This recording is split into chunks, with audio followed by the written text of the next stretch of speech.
So, 2 years ago I made a video on then Haas F1 driver Romain Grosjean, all about why I felt he was out of his depth and in short, not very good. The video at the time performed really well, arguably being one of the factors that kicked me into the F1 YouTube scene in the first place. But then of course he blew up and everybody hated me. Then he did well in Indy and everyone hated me even more. Hey there guys, I'm Will, welcome to FP1, and I think we're long overdue an update.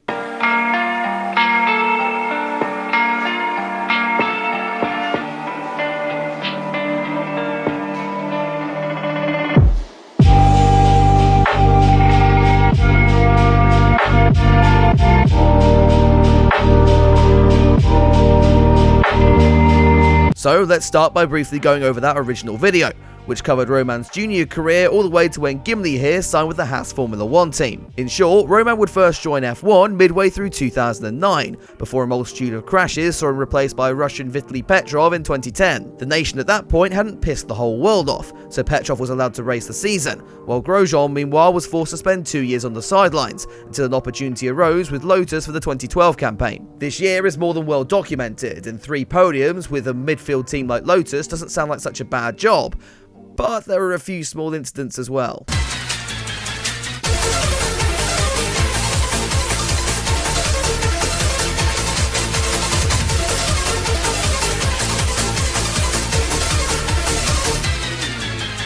Okay, right, I did just want to use that one again, I'm sorry. A 1-race ban for the Italian Grand Prix marred what could have been a very decent season, as when Grosjean wasn't a carbon fibre magnet, he was keeping up with experienced teammate Kimi Räikkönen. And this was proven further in 2013, when Grosjean had a much cleaner year, picking up 6 more rostrum appearances, including a best finish of 2nd at the American Grand Prix, back in the time when we didn't have 50 million of those. Romain fell relatively off the radar apart from some strong performances with the fledgling Haas team in 2016, but 2 years later and the Frenchman was back in the headlines, just not for the reasons he would have wanted. The silly mistakes and crashes returned, as Grosjean made it his mission to baptise every barrier with his Haas car's front wing. As the pace of the team deteriorated, we started to see more cases of desperate and dangerous driving from the Frenchman too, all leading to fans putting more pressure on the outfit to drop Romain for someone less crash-prone, which they did, before signing Nikita Mazepin. Romain was of course never able to end his F1 career the way he wanted, with his fiery crash in Bahrain preventing him from taking part in the final 2 weekends of the 2020 season. But he at least had plans for 2021. Plans that would take him to the US of A. Romain signed with the Dale Coyne Racing team on a deal that would see him compete in all street and road courses for the 2021 NTT Indycar season. Now for those less in the know, Dale Coyne Racing are solid midfield runners in Indycar, so this was considered a good starting place for Romain, with the pressure more or less off in his debut season. And maybe this is exactly what he needed, as Grosjean scored a top 10 finish in his first race in Alabama, before taking his maiden pole position at Indianapolis on only his 3rd time of asking. Though Grosjean couldn't hold that first place in the Grand Prix, he still came home 2nd, his first of 3 rostrum appearances over the course of the season. And all of a sudden, everyone was talking about Romain Grosjean again, and potentially for the first time in over a decade, it wasn't to put running in the 90s over a crash montage. Despite sitting out for all but 1 oval at the end of the season, he was still in contention for Rookie of the Year coming into the final rounds of the championship. A retirement in the last race led to him being pipped by full-time runner Scott McLaughlin, but 15th in the standings in just an okay car was a very impressive performance indeed, beating out the likes of IndyCar stalwarts Sebastian Bourdais and Ryan Hunter-Reay, as well as 7-time NASCAR Cup champion Jimmy Johnson. That said, Johnson was shit. Quickly going back to Hunter-Reay, despite his poor performance in 2021, he was still driving for front-running outfit Andretti Autosport, who decided it was about time to mix up their driver lineup for the 2022 campaign. Grosjean was favourite for the seat from the outset, and snatched up the opportunity to race in the DHL Honda for 2022 with both hands. The pressure though would be back on the Frenchman, and there was nowhere to hide, especially with the likes of Alexander Rossi and Colton Herta as teammates, the latter of which has been tipped for Formula 1. So 3 rounds into the season as the time of recording, how's he getting on? Well, the opening race in St. Petersburg was a good start, getting into the Firestone Fast 6 and qualifying 5th at the end of Saturday.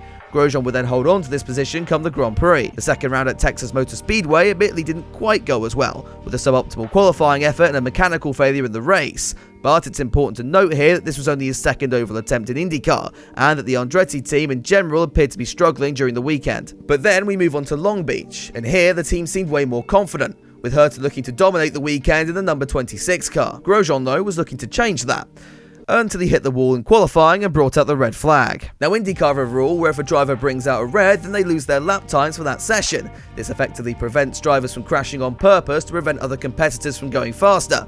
I'm looking at you, Ferrari. This bit Grosjean in the arse though, as he would have started next to Colton on the front row, but instead was relegated to 6th for race day. It wouldn't slow him down, however, as despite dropping back at the start, Romain kept himself out of trouble and clawed his way back to the front, even putting in a strong challenge for the lead before his tyres died in the closing laps. He was still able to walk away with another 2nd place though, and that brings us to present day and the question in this video's title.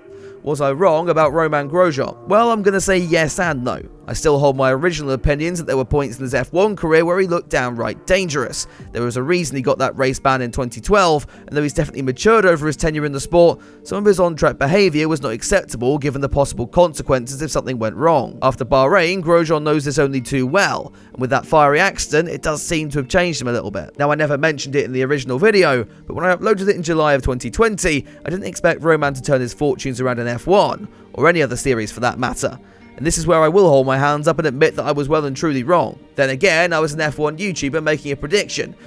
You really shouldn't listen to us at the end of the day. The competition in IndyCar may not be able to rival that of Formula 1, but the spec nature of the cars does do a much better job at showcasing a driver's talent than at the pinnacle of motorsport, and that's why Romain's rookie season turned so many heads despite finishing 15th in the standings. Andretti gave him the opportunity, and at least so far he's making full use of it.